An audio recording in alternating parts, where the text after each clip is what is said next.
I serve to continue my family's tradition as well as make a difference in the country. I serve to be in an environment where I'd be held to a higher standard and as an opportunity to challenge myself. 9/11. To make my father proud. To be part of something bigger than myself. To give back to the country that took me in. To see the world and acquire new skills. I wanted to explore my educational options. I served because I wanted to pick an adventurous life that wasn't offered in my hometown. To make my family proud. Family tradition. To challenge myself. I served to answer a call of service in my life. To travel the world. I had a long legacy of military members in my family, and I just wanted to continue that legacy. To protect and defend.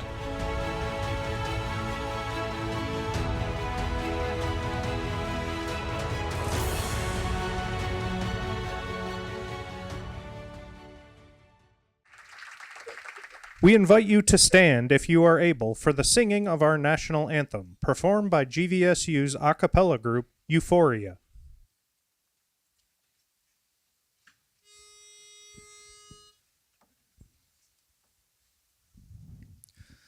Oh, say, can you see by the dawn's early light what so proudly we hailed at the twilight's last gleaming, whose broad stripes and bright stars through the perilous fight o'er the ramparts we watched were so gallantly streaming, and the rocket's red glare, the bombs bursting in air, gave proof through the night that our flag was still there.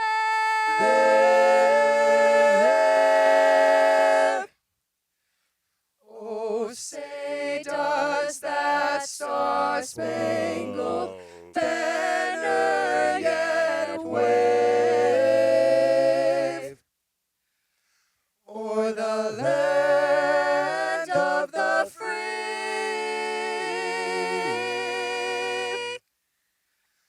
and the home of the brave, land of the brave, home of the brave.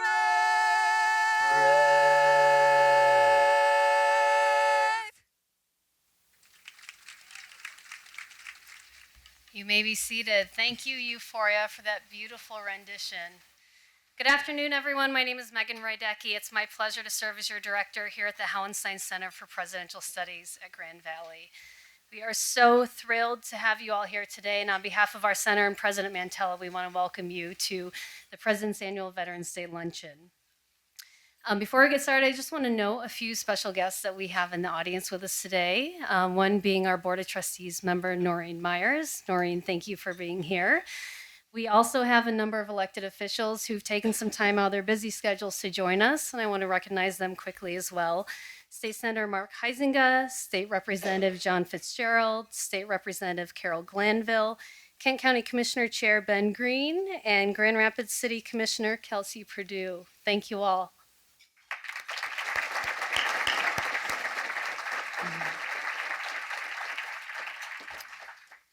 Contrary to the prevailing narrative, there are actually many things that we agree on as Americans. Chief among those are a love of freedom and a deep respect for the veterans who have made that possible. We gather today to honor our nation's veterans, both those who are with us in person and those who've gone on before us, like our namesake, Colonel Ralph Hauenstein. A member of the greatest generation and a key player in helping end World War II, it was Colonel Hauenstein who inspired our center and charged us with raising a community of ethical and effective leaders for the 21st century. As some of our GV veterans, some sitting in this room, shared with us in the video, there are a wide variety of reasons why people join the service. Throughout the rest of our program, we'll focus on the theme of why I served, as a way to further understand and appreciate the veteran community. We are grateful for all the people who made this day possible. As you imagine, there was a lot of behind the scenes work that does this, from the planning to the food and the music and everything else. So thank you to everyone who played a role. And we also want to thank our sponsor for today, Spartan Nash. They graciously came alongside to help underwrite the program. And we have a table of them here today. To say a few words, I'd like to invite up Dawn Braidaway to speak on behalf of Spartan Nash. Happy to be here, and yes, we do have a table from Spartan Nash. We actually have members from our SN Vets group. We have associate resource groups and ERG group, employee resource groups. So we're thrilled that they're here to join us today. So thanks for being here, everybody. As a company, Spartan Nash, we honor veterans not only on Veterans Day, but all throughout the year. We are the largest provider to the commissaries and exchanges throughout the world, and we're very honored to be a part of that. We really want to make sure that they're fed. That's what we do. You know, we're a food solutions company. That's what we take care of the people with food. We also donate to many of our disaster partners and many of our hero partners, Operation Homefront, Folds of Honor, Convoy of Hope. We've been able to donate, $14.6 million since we've started some of these programs. We're very thankful to participate. So on behalf of Spartan Nash, we want to say thank you. Thank you for your service, and we're honored to be a part of this today. Thank you all. At this time, it's my pleasure to introduce our keynote speaker, Ingrid Tighe. Ingrid will be providing us with a few minutes of remarks, and then she'll be joining some other GVSU veterans on stage for a panel discussion. Ingrid is the president of the Michigan Manufacturing Technology Center. In her role, she's responsible for managing the statewide network of 5 offices, spearheading its innovation and growth, and building and maintaining relationships with Michigan's industry clients, partners, and governmental stakeholders. Her previous roles focused on economic and workforce development at the state, county, and local levels. Ingrid attended Vanderbilt University on a 4-year ROTC scholarship and was commissioned as a U.S. Army Signal Corps officer upon graduation. She served with the 1st Infantry Division in Germany, participating in NATO peacekeeping operations in Macedonia and Kosovo, and later with the 1st Cavalry Division leading troops in the combat zone of Baghdad, Iraq. After honorably separating from the Army, Ingrid used the post-9/11 GI Bill to obtain her Master's of Public Administration from the Gerald R. Ford School of Public Policy at the University of Michigan. Ingrid is the epitome of ethical and effective leadership, and we're so thrilled that she's here with us today. Please join me in welcoming her. Good afternoon. So before we get started, I want to see who our service members are and our veterans. So if you're Army, I want to see you stand up proud and tall. And I'm going to wear my cavalry Stetson while we do so. Hoa, over here, Hoa. Thank you. Marines, let's see you stand proud. Marines, where are my Marines? Ooh, hoorah. Nice.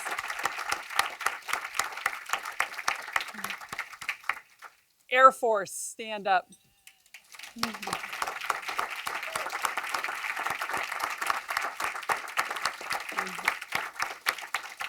Navy.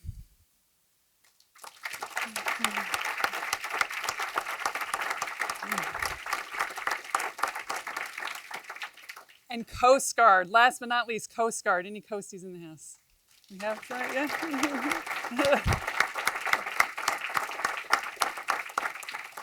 And I don't know if it's been around long enough. Any Space Force? I don't know that we're there yet.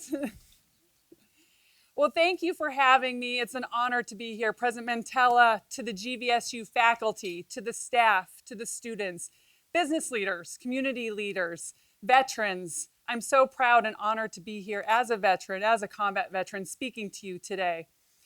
And today I wanted to talk a little about why I served. We had that great video and we saw some students talking about why they chose to be in the military and why they chose to serve our country. So let me talk to you a little about my story, about why I served, and actually some great lessons that I learned doing so. So we got to go back about 30 some years, so bear with me, I'm dating myself here. But when I was in high school, I was really into a lot of different clubs and organizations such as Senate and a lot of community service organizations, and I was trying to figure out my next step. after high school? What was I going to do after graduation? And my dad said, you know, there's this great program. It's called Army ROTC, Navy ROTC, and you should think about it. And he said, you know, I know you love serving your community, and it's a great way you can serve not only community, but country. And he said, it's a great way to see the world. And it's a great way to finance your education. And oh, by the way, you have a really good job when you get out of college, so you should think about it. So I ended up taking an ROTC scholarship and joining the military. And one thing that I didn't realize at the time, but I became such a great leader, and I learned and I served along so many great leaders. And I didn't know at the time what that experience would do. And it ended up being exponential in terms of my foundation and my learning. And it helped me in the civilian sector here today. And so I want to talk a little about that because there were many different leadership lessons that I learned through serving. And I'm hoping that maybe some of those leadership lessons you can take back with you today to apply to your daily lives. And one of those things that I wanted to address today was uncertainty. How many of you are feeling a bit uncertain in life today? I think if you look around the room, if you're a student, maybe you're worried about what do I major in? Maybe you're thinking about how do I pay for college? Maybe you're worried about, will I get a good paying job when I graduate from here? For those of you in the business sector here, any automotive folks in the room? Do we have any automotive? Few automotive? Tariffs, right? Tariffs are affecting us right now. The uncertainty, the changes, that's created uncertainty. As we talked about earlier, Megan just mentioned, our politics, our policies, right? There's a very divided country right now, and there's a lot of uncertainty in that regard too. But many of you here are leaders or people who aspire to be leaders, whether it's in your business or your community, on the school campus, as faculty. And I think what we really need to focus on is back to basics. What makes us a good leader, whether we're on the PTA, whether we're a mother or father leading our families, or whether you're someone in your business community. There are all things that we can focus on to make things better, to get us through these uncertain times. So let's talk a little about some of the things that I encountered in some lessons. Number one, you have to lead from the front, whether it's good times or bad times. You've got to lead your folks, your troops, your business folks that you work with, but you have to be able to step up. And we had a saying in the Army, it's called, when in charge, be in charge. When in charge, be in charge. So here's a nice picture here. This was as a second lieutenant. This is a group of some of my first soldiers that I led. We went over to Kosovo. We were part of the communications team. We were part of a Black Hawk aviation unit. And we were the first group into Camp Bondsteel, Kosovo. We basically occupied a hilltop. Nothing existed there. We came in, set up tents, porta potties, and my group, we had to set up the communications network. We had to set up the telecommunications, the computer internet network, and the radio infrastructure so that we could talk and we could fly and we could communicate with our troops on the battlefield and in peacekeeping operations. So as you can imagine, it was a very austere environment. We had to work with engineers to put up poles and run cable and wire and run things through ditches and connect. And as such, those tanks and those combat vehicles would often take down our stuff. They would cut lines, they would cut wires, and we were often having to go out and to repair those. Well, one night we got the notice and we were woken up, hey, the entire battalion's been cut off. You guys need to get out there. You need to fix those cables, fix those wires quickly.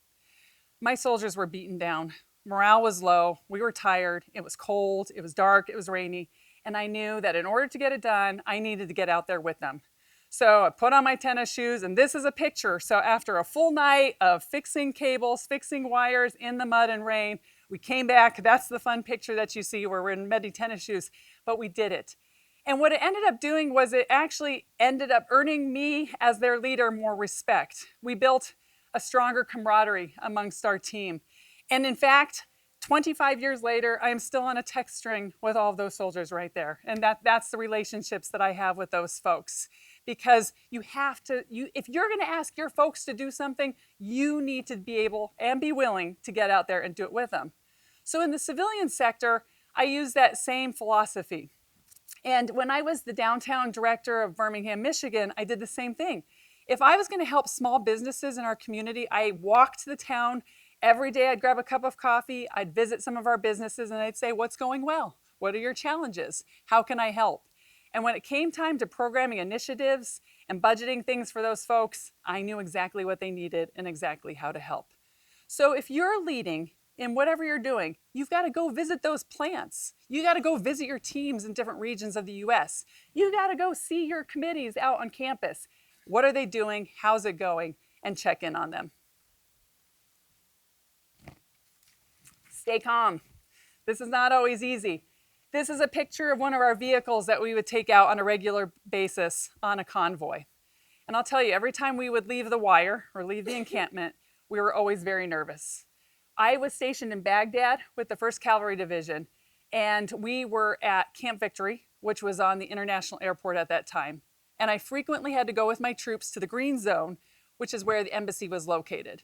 And we had to travel on something called Route Irish, which was known as the most dangerous route at that time in Baghdad, Iraq. And that was because that route was riddled with IEDs, improvised explosive devices.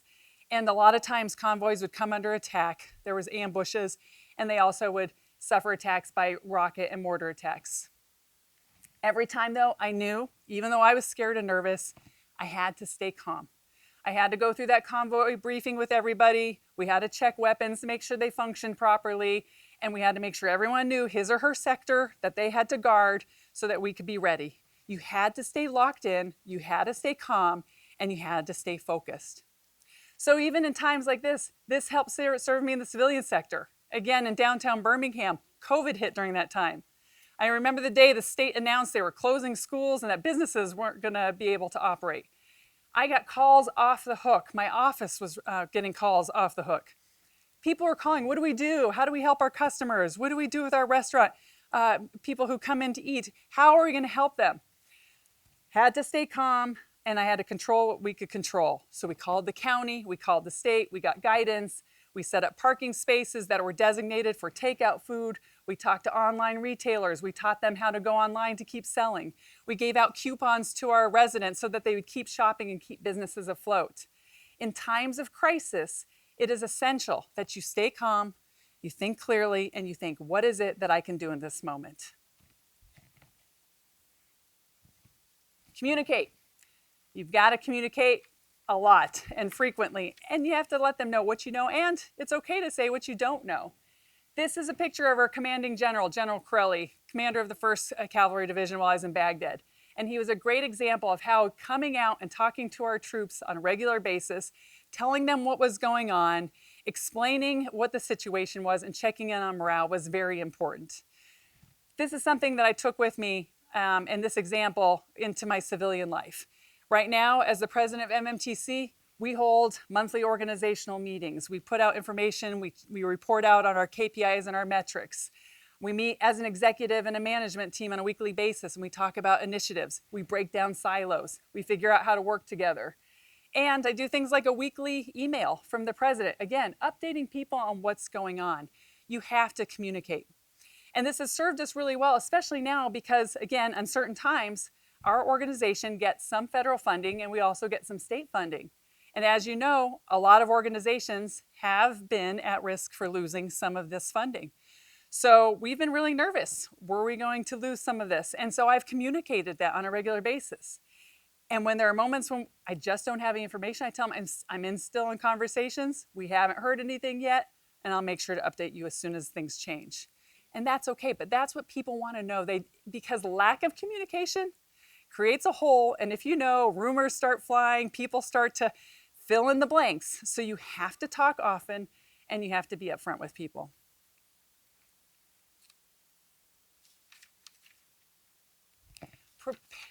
Prepare relentlessly. In the military, you are taught to practice, practice, practice, and rehearse, rehearse, rehearse. So this is a picture of my husband. He was a Black Hawk pilot. And I think this is a perfect example of how in the military you are taught to practice according to something that we called in the Army was your task, your standard, and your condition. You knew exactly what your mission was, what you had to do. You knew what the standard was. What does right look like? and then you practiced it in many different types of conditions. So for instance, as a pilot, my husband and his crew would go out. What are the many different routes we're going to take? Where are the checkpoints? Where are the refueling stations? What are the primary communication and the alternate communication methods? What do you do if there's an accident, downed aircraft, etc.? In the military, you cannot be 5 minutes early. You cannot be 10 minutes late, because if troops are expecting you for a pickup or a drop-off and there's enemy possibly on the ground, you can't mess up. It's always a few seconds before or after time on target. So when you're in the business community, and what we do with our clients, we do this also. We prepare relentlessly. If you're in manufacturing, you want to make sure we work with them on a strategic plan, and we identify opportunities and threats. You want to make sure you have multiple clients, multiple customers, so God forbid you lose a contract, you have other revenue streams. Also, you want to make sure, does a manufacturer have multiple suppliers? Because if there's a situation like COVID and one of those suppliers go out of business, then you're not going to have a bottleneck, or you're not going to have issues. So in your lives, you need to think about, how do I prepare relentlessly? For an exam, you got to study, practice taking those tests. When you go into a meeting, prepare ahead of time, practice your speech ahead of time, little things like that. It seems so simple, but preparing relentlessly will help you succeed in times of uncertainty. Build trust and communication, and connection, excuse me. Build trust and connection. In Kosovo, one of the most challenging situations that I had to deal with was we had an attachment of pilots from the United Arab Emirates as part of our task force. And as a communications officer, I had to interact and work on a regular basis with their communications lieutenant to make sure that all of the American equipment and their equipment were able to operate together, so that we had interoperability. So the first time their lieutenant showed up and I was introduced to him, I reached out and I said, "Hi, I'm Lieutenant Schuster." Not ever having dealt with anyone from the Middle East before, and not knowing anything about Islam. So the gentleman stands back, puts his hands behind his back, and he just looks at me. I realized very quickly I had done something wrong. So in that moment, I learned that I had to learn about their religion, their culture, and their traditions. And I learned that in Islam, and that Muslim men are not allowed to touch women outside of family and marriage. So I committed myself to learning so that I could be respectful, so that I could work with these folks on a regular basis. And it took a lot of time, because I'll tell you, as a blonde, tall, Christian woman officer, they were suspicious, they were skeptical, I had everything going against me. And it was challenging. It was a really hard 6 months. But over time, I eventually earned the respect of many of those folks. I also got the fun nickname. They called me Camo Lady Schuster, so they had that nickname for me. But one of the greatest things that happened was at the very end, when we were about to redeploy back to Germany at that time, was we had 2 formations to come together. It was almost like a goodbye ceremony. Their colonel came out, and he presented me with 2 gowns as a thank you for the hard work that I had done with their team. And in this picture you see here, they had a ceremony and a parade, and I actually got invited to jump in, which was a big deal. This was a big breakthrough for me. And so I always say it takes time to build trust and connection. You have to figure out how to do so. I do so by going out in my civilian world right now, my job, and I check on our offices. I have a West office here in Grand Rapids. I check on those folks on a regular basis. I do little things, like I have breakfast with the boss every 2 weeks, and we pick randomly from folks in different departments and groups, and we just eat breakfast together. We talk about families. We talk about politics. We talk about work, whatever. But it's a great way to just get to know people and to put work aside for a little bit and build that bond. So think about how you can build trust and connection, because it's when you get to the stressful times, when you're in the uncertain moments, that you need to have that bond. You need to have that connection to the folks that you're working with. Empower others. As a leader, you can't do it all. You have to trust and you have to delegate to folks on your teams. When I was a second lieutenant, we got to Kosovo. We had all of these pallets full of supplies and equipment that we had to unload. I said to one of the gentlemen that was in that first picture, and I said, Private Jalbert, come here, you. And he is about 100 pounds when wet, about 5 feet tall, little guy, very smart. And I said, go get a bunch of your buddies. I need you to grab all the equipment off these pallets, pick it up, carry it down the road, and load it to our new area where we're going to be working. I walked away, left for the day, came back that afternoon to check on him. And I'm walking down the road, and I see PFC Jalbert just kind of walking along. He's got his weapon, and he's sauntering along. And I'm like, what the heck is he doing? He's supposed to be moving stuff off of pallets. And there's no soldiers with him. So I'm about to go get angry with him. And as I'm approaching him on the road, I suddenly see an enormous forklift right behind him full of pallets of all of our equipment. And I realize, he had bartered some of our internet connections for these guys to move all of our equipment on the forklift. And he was ground guiding the forklift down the road. And it was a humbling moment that taught me that you need to trust and empower your subordinates and trust your teammates to come up with ideas, because often they're going to have solutions that are better than you're going to ever think of. And this picture of the Iraqi women, this was another situation where we as a country had to empower the Iraqis to be able to secure their country themselves, because we, if we were going to exit successfully, needed these people to be able to stand guard of their own country. And this is the first group of women who had joined the Iraqi forces, the security forces. They had never had women in their military before, except for in the medical forces. And they volunteered, risk of their life. There are a lot of people who didn't want women in that military, and they were risking their lives both with possible confrontation in a combat situation, but also people wanted to kill them just because they'd volunteered. And we helped mentor and teach these women leadership skills, and it was a really empowering moment. But that was also an example as a large unit, as a nation, we had to figure out how do we empower others in a certain situation. So think about how to trust your folks. So with that, I want to say, and I want to also remind everyone, we're going to be okay. I know some of these times are a little daunting.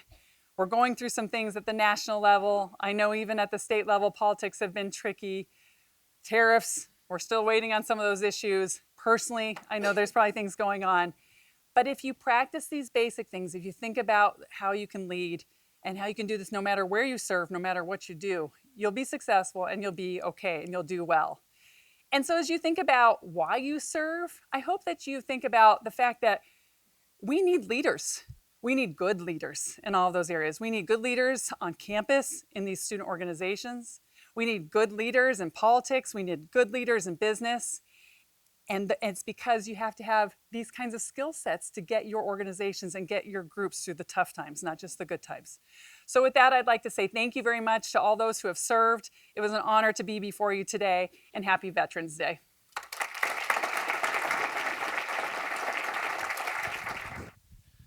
Good afternoon, everybody. My name is Shane Shearer. I'm the director of the Military and Veteran Resource Center. I'm also a United States Army combat veteran. I had the pleasure to serve as a Cavalry Scout prior to being medically retired for wounds sustained in combat. Real quick, though, before we get started, I just want to give a shout out to all my students that were able to make it today. Glad you guys all could make it. If any of you guys had to miss class, maybe we can talk to President Montella about getting you guys a presidential pardon. Heard that's a thing. All seriousness aside, I'm honored to be here and to be able to facilitate this discussion. So we're just going to dive right in. This first question goes to Steve Christian. Can you please give us a snapshot of what your military service looks like and why you chose to serve? Good afternoon, everybody. Shane gave us some questions in advance, so we did have some time to think about this. And pondering what 17-year-old Stephen Dahlquist was thinking is a dangerous thing to do. So for me, I'm pretty sure it was mostly legacy. My father was in World War II, grandfather in World War I. So it seemed like a fait accompli. It was obviously a great opportunity. And so my act of defiance as an Air Force kid was to join the Navy. So I went to Annapolis and graduated as a surface warfare officer and served in Ronald Reagan's 600-ship Navy.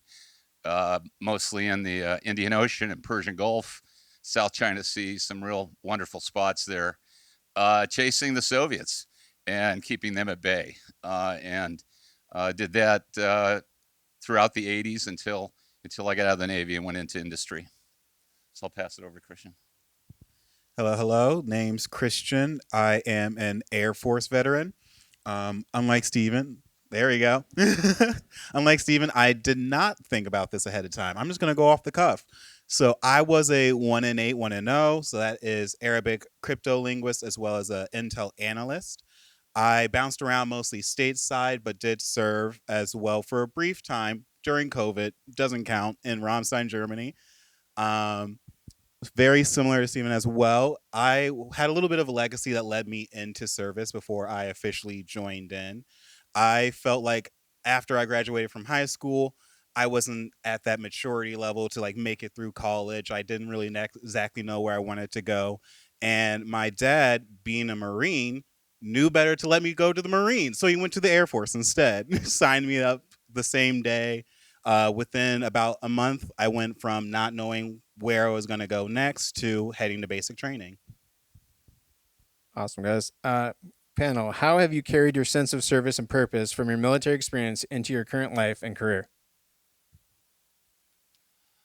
I feel like a lot of that stems from just the responsibility that comes with military service, having a lot of pride in what you do, having that Air Force mentality of service before self, excellence in all you do. I've carried that with me into everything that's come after, whether it was just passing through class or finding my next job. I always wanted to do better than what I did the day before. So that's been like the main thing I've kind of latched onto from the Air Force time. I'd say values. So values are almost like hammered into you when you're in the military. So in the Army, I still remember is the acronym leadership, LDR, SHIP. So loyalty, duty, respect, selfless service, honor, integrity, and personal service. And I had those on my dog tags. We had to always recite them. But the Army took those very seriously. And even as a leader today, we have company values, and a lot of those are based on the Army values that we used. And it's not just something that you write on the wall and you never look at again, but we guide and we grade our folks. 50% of their performance reviews are on those values. We actually have a very objective measure and framework to make sure people are adhering to that. And in my weekly email I mentioned earlier, I highlight someone every single week who's done something that is in accordance with those values, because it's very important to me to have people who are exhibiting those at all times. From your perspective, what are the most meaningful ways individuals, families, and organizations can support veterans in their daily lives beyond holidays or symbolic gestures? Can I take that? Yeah. I've thought about this one a little bit, and actually talked with my brother the other day, who's also a veteran, and we came up with two things. The first one is be vocal and express your support for veterans programs, the homeless, mental health, not just through signs, but through phone calls, through emails. Contact your state and federal representatives on a regular basis and let them know that you expect that type of support. And that's going beyond, I think, what we normally would do, but take that extra step. And the other one is be a recruiter. We need our sons and daughters to join, and it takes a lot of different reinforcements for those types of that type of recruiting at different times in their lives, whether they're 12, 13, 14, 15, whatever. Be a recruiter for the military, and remind these sons and daughters that there's lots of opportunities, whether it's ROTC, whether it's graduating from GVSU and going into officer candidate school, whether it's enlisting right after high school. There's just a multitude of opportunities out there. And the more we talk about it and encourage it, I think the more outcomes we'll see. I'd add hiring veterans. I'm very passionate about this. It takes a lot of work because as veterans, we've come out ourselves. We don't know what we don't know when we first get out about the civilian world. We don't understand some of the jobs that are out there and the opportunities. So we're not very good in the beginning at translating our skills. But I always say that if you were a logistics officer or you were a unit movement officer, you got vehicles on a rail and rail to the shipyard and on a ship and across country, you'd be great in logistics at UPS, and so trying to help. So I'd say if you could mentor veterans to help them and dig into what they did, ask questions, help them translate skills, but then in your companies or your organizations, figure out how to hire veterans. And you have to figure out how you onboard them, how you recruit them, how you train them when they get there, and then how you retain them. And there's a lot of organizations such as the Michigan Veterans Affairs Agency and others who can give you some tips and coach you through that.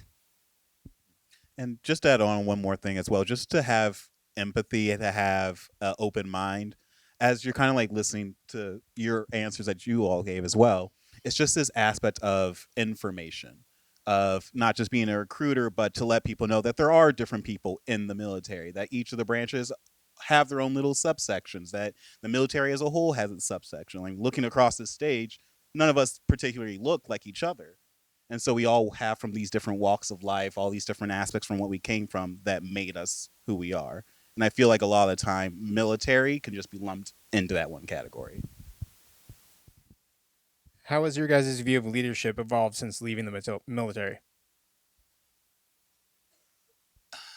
Well, I had some learning to do there. Going from the military to industry, it's in the military, it's very mission focused. As Ingrid alluded to, it's practice, practice, practice. It's these incredibly long periods of monotonous time waiting to do something that you don't really want to do. There's just so many different things associated with it, but the mission was clear, and that was always very motivating, and you could always sort of point to that North Star and say, this is why we're here. You leave that environment, and suddenly the mission is not so clear. Is it about profit generation? Is it about employment? Is it about innovation? Is it about all these different things? So definitely I had to modify my leadership skills and actions in a big way when I went into that different environment. Yeah, you can't bark orders and expect civilian people to say yes, ma'am, and do it. You have to learn to influence, explain the ROI on something to make a business case. And what I would say is, when you're working with people, to your point, the business world is very diverse and complex. So learning all those aspects is hard. So you almost have to commit yourself to like a retraining and a re-education of how the world works outside the military. What do you guys think is important for the GVS, SU, and West Michigan community to know about life as a veteran? That's a good one. Let's start off there. I feel like there's just so many different aspects, sort of like how I said earlier, just there are so many different walks of life. It's difficult to really pinpoint any particular message that will resonate for all veterans because we're all so different. But just being able to, as I said earlier, have that open mind, be able to think broadly, not to lump someone in with a particular group or particular belief just because they have a tag associated with them. And don't look at anyone differently just because you might not believe in the same things that they do. Having it sort of that lived experience and being able to just resonate with people around you, be able to talk about your experience without that fear of, oh, they're going to take it some type of way or they're not going to look at me the same way after.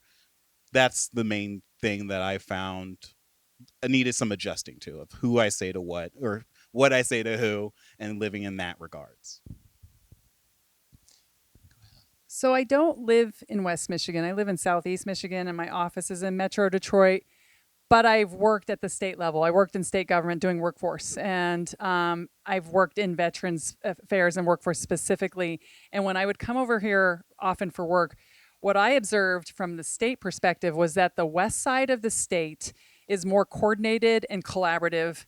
Don't tell everybody I said this, but probably than any other part of the state. And I really mean that there are veterans groups and organizations and workforce partners, and other groups out there that come together in various aspects and areas in ways that I had not seen in other parts. In Southeast Michigan, the counties kind of compete against each other, but West. So I say that to tell you that you have a tremendous network here, and you have so many resources.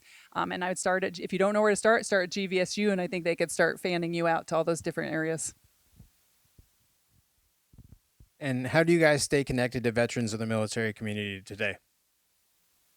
Events like this, coming here, being able to hear different stories, share my own stories, continuing to connect with people who've been in my life for a couple of years now, like Jill, like Shane, who have made GV a second home for me, even though I'm not from here originally. Yeah, I think in my case, just looking for opportunities to serve, working with the Resource Center, with you, Shane. Obviously, the alumni network that I have, going back for Navy football games when we beat Army, things like that. Oh, did I bring up football? Yeah, of course you brought it up. And then what are some misconceptions civilians often have about military life? I think people often just don't understand military life. And on Veterans Day, the most common thing when you interact with a non-veteran is people say thank you for your service. And that's appreciated. But what I would recommend is go further. Say, what did you do? Where did you serve? What was that like? What was your job? How hard was it? Did you ever go? Ask questions and really just understand, because I think that respect and interest actually makes a veteran feel valued, recognized, seen, and then if there's ways you can help. But I think that's a big start right there. I definitely go ahead as well with Ingrid too.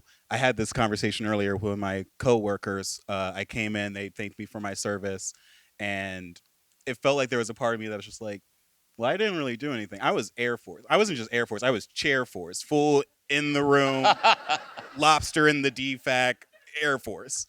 And so in a way it felt like, oh, well, I didn't really do that part of the service. I made sacrifices, but it was an aspect of just, I feel like that's just a blanket statement. It wouldn't feel like it was for me, but for a lot of the people that came before me that exist now, active duty, regard, reserve, instead of just for me. So we had that conversation of, oh, well, where did I serve? What did I do? What was I actually responsible for? And that felt a lot more meaningful than just a blanket statement of thank you for your service.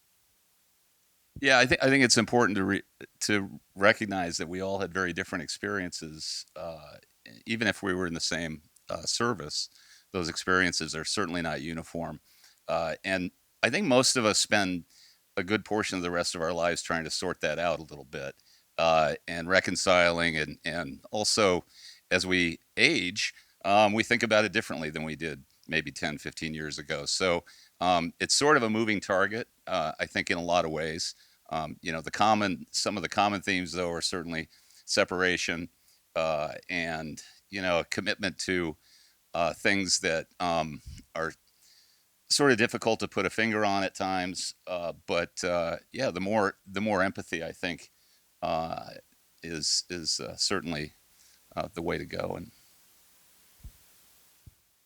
so the military is full of life lessons. Does anybody have any great life lessons that they would like to share that they learned in the military?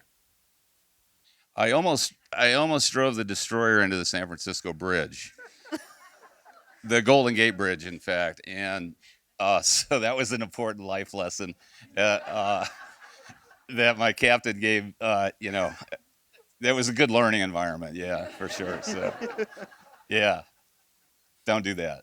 Yeah. Yeah, I hit on a lot of those, certain things but I think a lot of those are applicable. But I mean, bottom line is people first. No matter where you are, put your people first. If you take care of your people, they'll take care of you. And I'd say how you do anything is how you do everything. So work hard. Again, honor your values, put all that forth. So those are all big things. Teamwork, team effort. Awesome. Thank you, guys. Can everybody join me in thanking the panel for their time up here? It's now my great honor to introduce a visionary leader who has boldly shaped the campus culture and uplifts and honors those who have served. Under the presidency Grand Valley State University has earned gold status from the Michigan Veterans Affairs Agency for its veteran-friendly commitment, recognizing that it distinguishes GVSU as a leading institution in the Midwest for serving veterans and military-connected students and families. We are grateful for our leadership in creating pathways that honor service, support, transition, and building futures. Please join me in welcoming President Montella. Thank you so much. Can we give Shane and Ingrid and Stephen and Christian one more round of applause? Thank you, especially Ingrid, for your keynote address as well. Good afternoon, everybody. It's Happy Veterans Day. It's great to be here. This is the first time we tried a luncheon instead of a breakfast. I'm feeling really good about it, to see the room full. And you like the luncheon format? Oh, that's good. I also want to thank Megan and the Hauenstein Center for co-hosting this with us today and being a part of our incredible veterans community. I want to start by saying we have nearly 800 veterans or military-connected students, and I really would like those that are in the room to stand and be acknowledged. If you're a veteran or a military-connected student, would you please stand to be acknowledged? Thank you so, so much. Thank you. Thank you. You know, what the panel was sharing was really, it was really meaningful to me. You know, what is sort of true respect?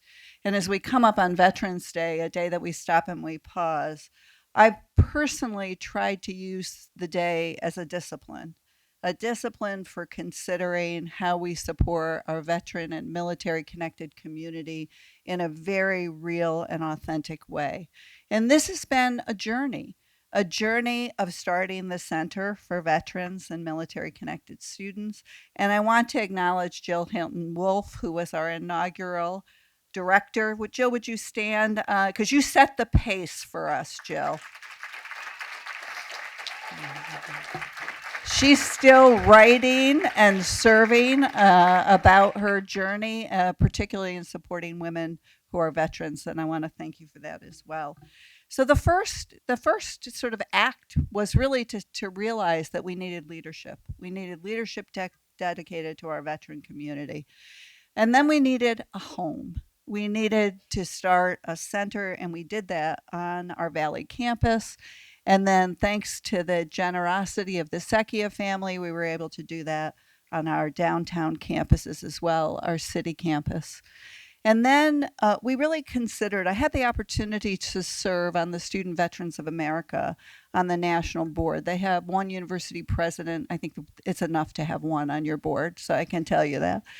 And they have one university president who is a part of the board.